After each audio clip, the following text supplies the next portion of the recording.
Pada pertemuan kali ini kita akan bahas tentang pengenalan tools Microsoft Excel, kemudian pembuatan tabel nantinya, kemudian pengenalan mana itu kolom, row, dan cell. Untuk mempersingkat waktu, kita langsung saja menuju ke Excel. Silakan buka Excelnya.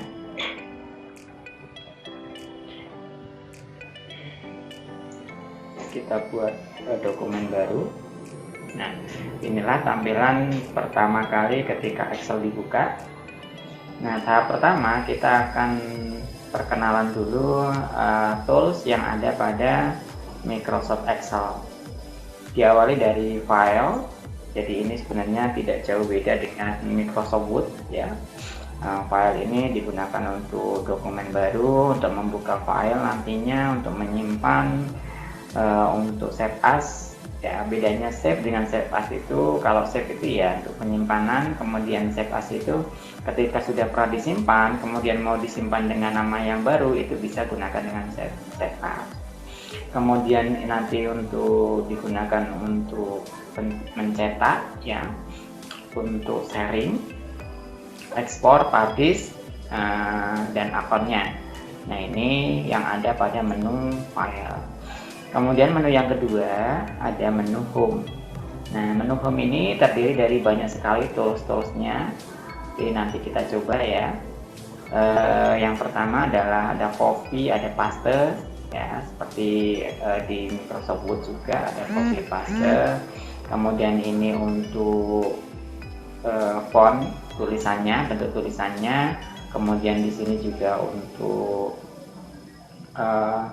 ukuran ya, font size itu ukurannya. Kemudian ini nanti letak dari tulisan, mau di atas, tengah, atau rata bawah.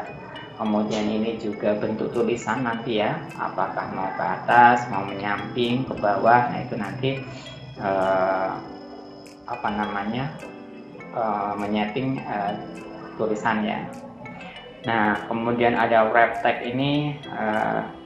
Ketika di wrap text ini dalam satu kolom nantinya ya, itu nanti ketika ini diaktifkan maka dia akan seperti contoh ini ya, maka dia akan menyesuaikan teksnya, nanti kita coba ya. Kemudian ke bawah ya, ini sama ini ya, pointer itu untuk menyamakan, kalau di Microsoft Word kemarin menyamakan bentuk tulisan juga bisa.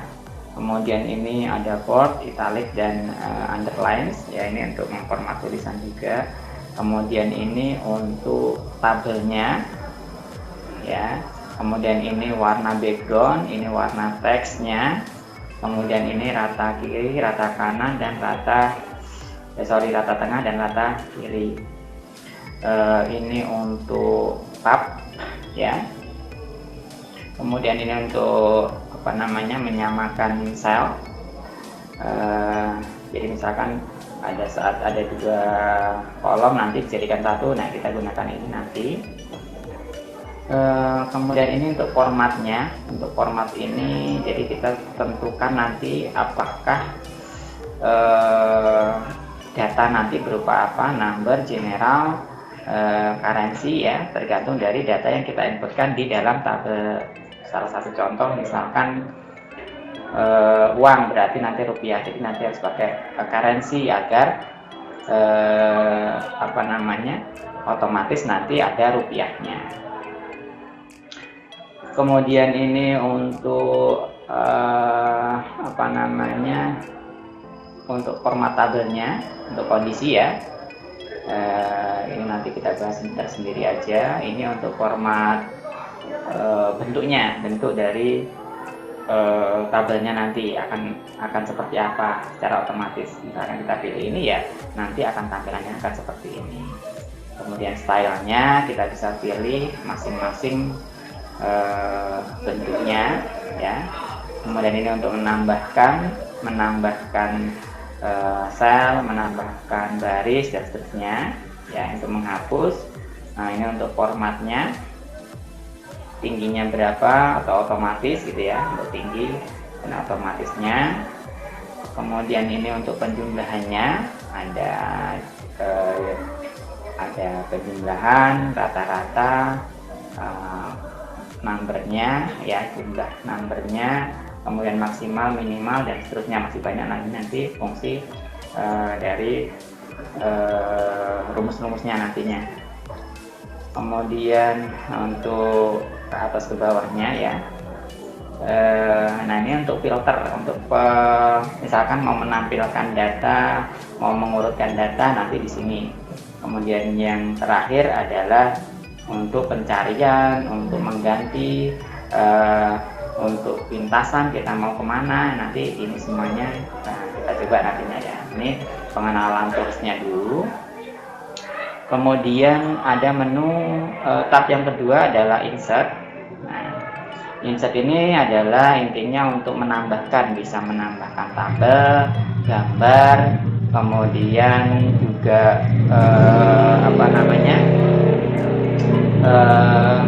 grafik ya.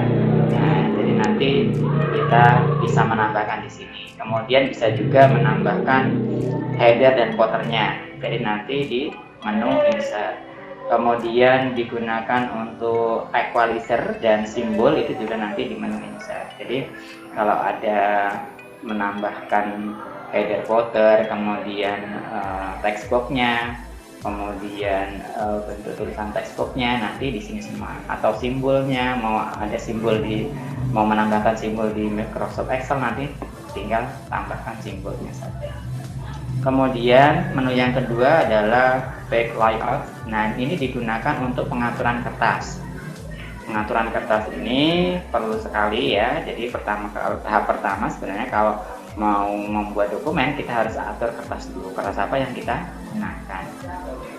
Jadi ini ada batas kiri, batas atas ya. Nanti di sini untuk letak pengaturannya, bisa diklik di sini. Nah, nanti ini tempat kita memilih ukuran kertasnya ya, headernya kalau ada header, kemudian page numbernya nanti di sini. Ini semua fasilitas dari page layout ya, pengaturan kertasnya. Kemudian ini digunakan untuk nanti untuk pencetakan ya. Nah, jadi misalkan kertasnya nggak muat, diperkecil, itu nanti ini kita setting ini. Kemudian ini yang perlu untuk pengaturan kertasnya. Selanjutnya tab yang keempat ada formula. Nah, di sini ada termasuk yang sudah dibahas di menu home tadi ya, tapi dia ada menu tersendiri. Jadi di sini ada macam-macam rumusnya ya. Ini ada untuk perhitungan, kemudian untuk penjumlahan rata-rata, kemudian ada kondisinya, kemudian ada banyak sekali ya. Ini nanti kita coba, ada logikanya, kemudian ada teksnya ya, tipe datanya, dan seterusnya. Untuk lookupnya, nah ini formula yang ada di Microsoft Excel. Kemudian menu yang ke-6, ini nanti pengolahan datanya ya. Pengolahan datanya digunakan bisa untuk sortir, filter, dan seterusnya. Tapi sebenarnya ini tadi sudah ada pada menu home ya, tapi ini lebih kompleksnya lagi. Misalkan digunakan untuk mengakses database di Microsoft Access, nah itu juga nanti bisa. Kemudian review, nah ini untuk pengaturan saja yang untuk komentar dari bisa komentar kolom dan seterusnya. Kemudian yang selanjutnya ada view. Nah ini untuk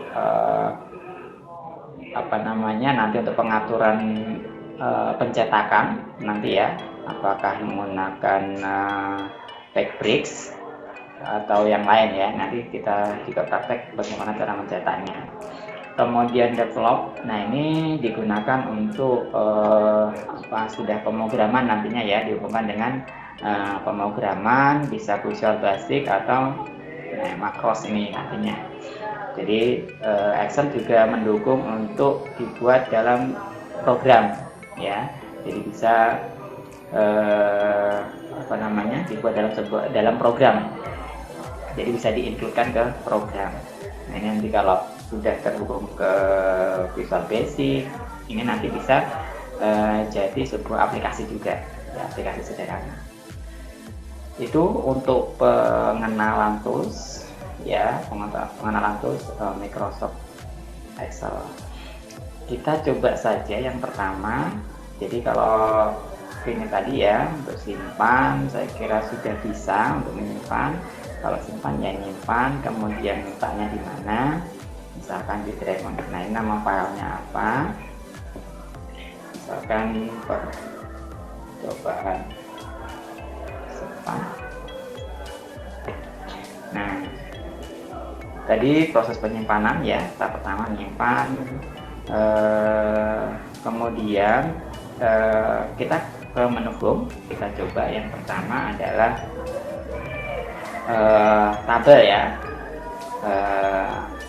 pengenalan pembuatan tabel. Kalau tabel di Excel itu lebih gampang ya, tinggal berapa kolom yang dibutuhkan itu tinggal ngetik-ngetik saja nanti, misalkan nomor, nama NPM, kemudian ya ini misalkan 1 2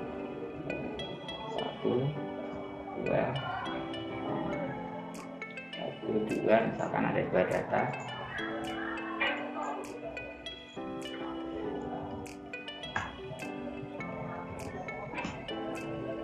Misalkan 1 2 3. Nah ini ya. Nah kalau buat tabel ya tinggal ini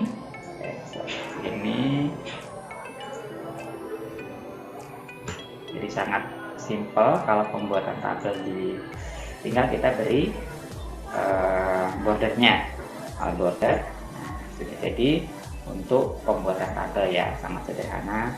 Beda dengan yang di Microsoft Word ya, tinggal insert. Ini nggak perlu insert berapa kolom, berapa barisnya, tinggal masukkan saja datanya, tinggal kita blok, kemudian tinggal kita beri border tabelnya. Itu kalau pembuatan tabel. Nah kemudian kita perkenalan mana yang namanya kolom, mana yang namanya baris ya. Jadi kalau kolom itu ini dari sini sampai sini itu namanya kolom. Kalau baris itu dari sini sampai sini. Kalau sel itu berarti pertemuan dari kolom dan baris. Jadi ini berarti kalau di sini saya taruh di sini, kursornya ya di sini, ini sudah aktif. Berarti ini kolom D baris ke-3 selnya ya. Ini berarti kolom D baris ke-3. Nah ini ya. Nah ini jadi sel itu pertemuan antara kolom dan baris. Jadi ini kolomnya kolom D, barisnya ke-3. Nah nanti ini dibutuhkan untuk apa? Untuk pemahaman kalau nanti pada saat lookup ya, lookup itu perlu ini nanti baris berapa yang di baris berapa datanya. Nah nanti ini diperlukan baris berapa, kolom ke berapa, itu nanti ini dibutuhkan pada saat lookup. Itu untuk pengenalan tadi ya, pengenalan row dan kolom ya. Selanjutnya pembahasan sedikit tentang masing-masing tab tadi ya. Kalau copy, kalau cut ya sama ya. Misalkan ini saya cut, saya pindahkan ke sini. Nah, berarti ini sudah pindah, bukan lagi ke kolom, kolomnya masih tetap D, tapi barisnya ke berapa? Ke 5. Ini sudah pindah. Ini tadi barusan saya cut ya, cut itu untuk memindah. Kalau ngopi berarti ya Ctrl C biar cepat ya. Ctrl C itu ada di keyboard, tekan Ctrl sambil menekan tombol C, kemudian paste, misalkan dipaste di sini. Nah, kalau di sini berarti bukan lagi kolom D, tapi kolom E. Kolom E, barisnya kolom E, baris ke 5. Nah, itu pengenalan dari masing-masing tadi. Jadi itu fungsi yang hampir sama di tersebut ya, mana copy, mana paste, mana cut ya. Nah, itu semua. Kalau bold sama, bold, kemudian italic, kemudian underline juga sama, ini juga sama. Ini bentuk tulisannya juga sama seperti di Microsoft Word ya. Ini untuk membesarkan, bisa langsung pilih ukurannya. Kalau mau kecil ya ini, besar ini, hampir sama ya. Nah, kemudian ini untuk background. Jadi kalau backgroundnya mau diganti misalkan ini bisa ya. Kemudian kalau teksnya mau ganti warna merah bisa. Nah, itu untuk apa namanya, fungsi dari ini ya. Kemudian yang selanjutnya ini maksudnya apa? Atas, tengah, bawah. Jadi misalkan nih nanti jarak kolomnya lebar, nah seperti ini. Jadi ini berarti sekarang itu posisinya di bawah ya, button. Berarti kalau misalkan kita mau tengah, berarti nanti pilih yang ini, maka kolomnya akan tengah. Kemudian kalau mau ke atas, berarti ini. Kalau mau tengah berarti ini, itu ya. Jadi itu pengaturan kolomnya ini. Nah, kalau yang bawahnya itu baru posisi kiri kanannya. Kalau ini posisi atas bawahnya. Kalau saya ini berarti rata kiri, rata kanan ya. Dan ini tengah, ini rata kiri. Jadi nanti posisinya seperti ini. Jadi ini untuk kolomnya, pengaturan kolom, ini untuk pengaturan barisnya. Tuh. Nah, selanjutnya, nah ini fungsinya untuk apa? Wrap tag ini. Wrap tag ini adalah misalkan seperti ini. Kalau saya rapatkan, maka yang kelihatan karena tengah berarti dia tengah. Ada beberapa yang nggak kelihatan ya. Harusnya tadi kolom ya, tapi yang kelihatan cuman ini. Maka fungsi wrap ini adalah dia langsung tagnya akan menyesuaikan kolomnya. Ya, akan menyesuaikan selnya. Saya klik di sini, saya klik wrap, maka dia akan menyesuaikan dari kolomnya. Itu ya, bedanya kalau tidak wrap maka dia akan seperti ini. Tapi kalau dia diklik wrap, nah dia akan menyesuaikan, tagnya akan menyesuaikan sel ini ya, pertemuan antara kolom dan baris. Seperti itu fungsi dari wrap. Kemudian bawahnya merge cell. Nah, ini fungsinya untuk apa? Nah, ini untuk menggabungkan bisa kolom dan bisa baris ya. Misalkan nih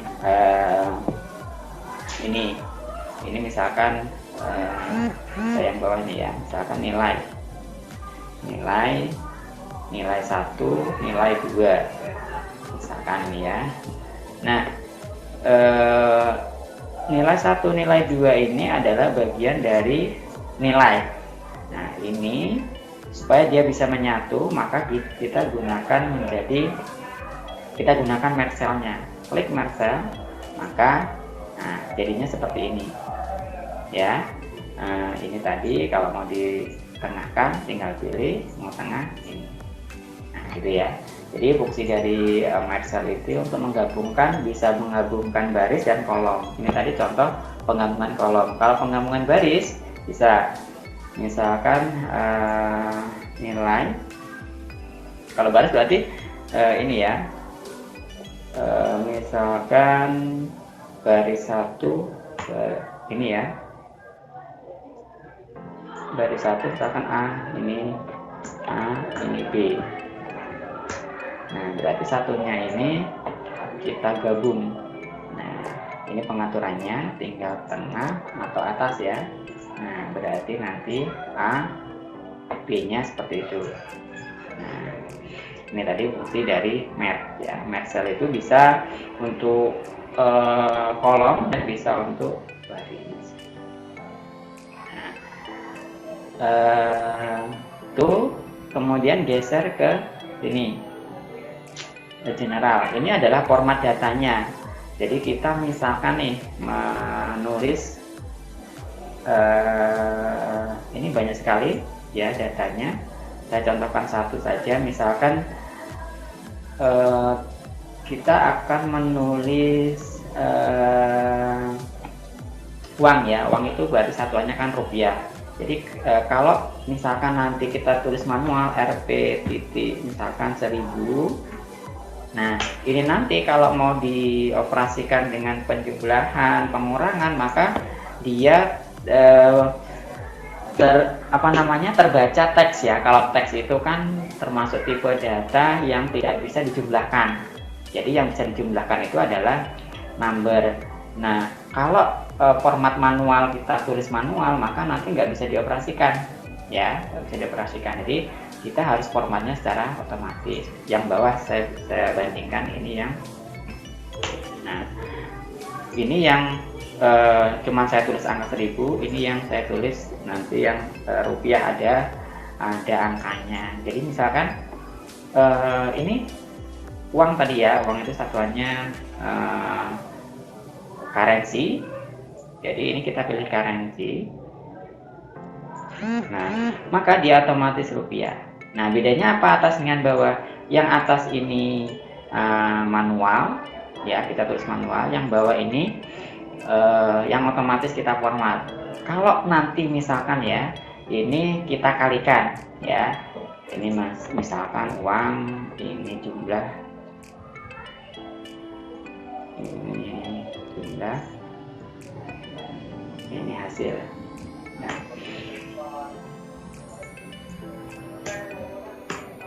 Nah, misalkan ini dua hasilnya, kalau kita kali nanti, maka yang atas ini pasti error. Kenapa? Karena dia ada angkanya rupiah, karena nggak diformat otomatis ya. Jadi ini misalkan sama dengan ini dikali ini. Nah, yang sini sama, kita dengan rumus yang sama, ini dikali.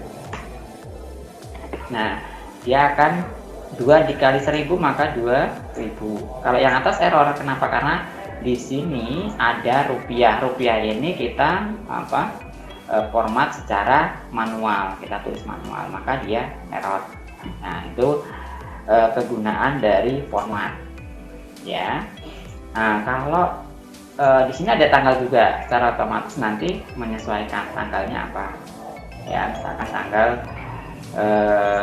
untuk tanggal ya, jadi ada jenisnya, ada short date dan long date. Kalau short date itu biasanya dia lengkap ya. Kalau short date itu pendek ya, misalkan cuman tanggal, kemudian bulan dan tahun. Kalau long date itu biasanya ada hari, tanggal, kemudian bulan dan tahun. Jadi lengkap nanti pemilihannya kalau short date dan long date. Nah, itu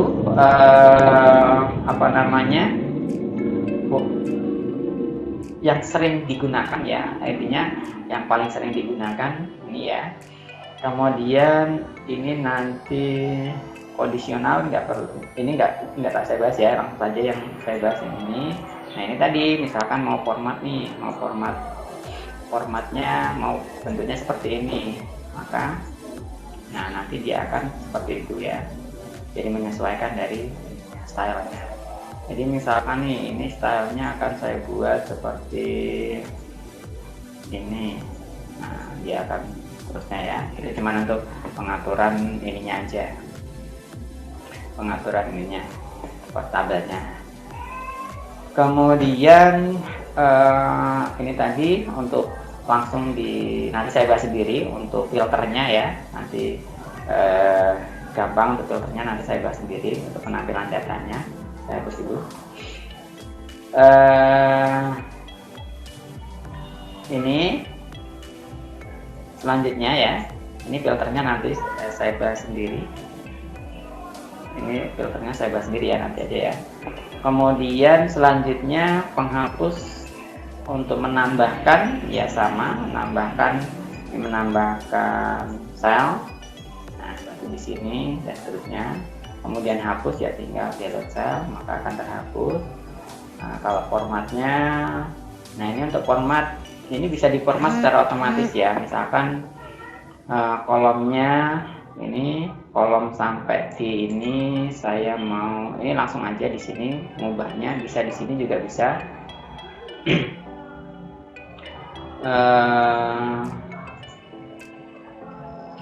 Sorry, di sini aja ya biar nggak bingung. Jadi ini ada kolomnya dari mana, formatnya.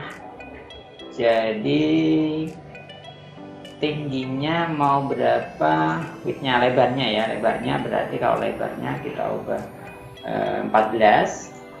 Nah berarti ini nanti 14. Kalau yang misalkan height-nya itu berarti ini ya, ini misalkan kita ubah 12, nah, lebih kecil, atau kita ubah lagi row height-nya 16. Nah jadi ini itu untuk pengaturan format ini ya, format kalau kolomnya secara bersamaan ya. Kalau secara manual kan gini, secara manual satu-satu. Jadi kalau mau nggak sabar satu-satu ngaturnya, kalau satu ngaturnya bisa ini mau dibesarkan kecilnya ini. Tapi kalau mau ngatur keseluruhan langsung itu bisa gunakan ini format row-nya berapa, barisnya berapa. Misalkan 20, gede nanti pasti kan. Nah, kemudian widthnya misalkan 20. Nah, gede itu ya. Itu secara bersamaan berapa yang akan di format. Kemudian, nah tadi ya pengaturan tadi nanti untuk pembahasan sendiri nanti ini rata-rata, ntar sudah sedikit saya contohkan untuk perkalian. Nah nanti kita ada bahasan sendiri untuk ini nantinya. Kemudian selanjutnya insert ya. Nah kalau insert ini bisa menambahkan tabel lagi, gambar ya seperti di Microsoft Word ya. Microsoft Word ya, menambahkan gambar ya, ada gambarnya tinggal tambahkan. Misalkan nanti menambahkan logo dan seterusnya, itu nanti bisa tambahkan. Contohnya, contoh menambahkan gambar. Terus selanjutnya untuk format gambarnya bisa nanti ini format gambarnya juga sama seperti di Microsoft Word ya. Ada untuk backgroundnya mau dikasih, ini juga sama di Microsoft Word ada. Kemudian selanjutnya insert untuk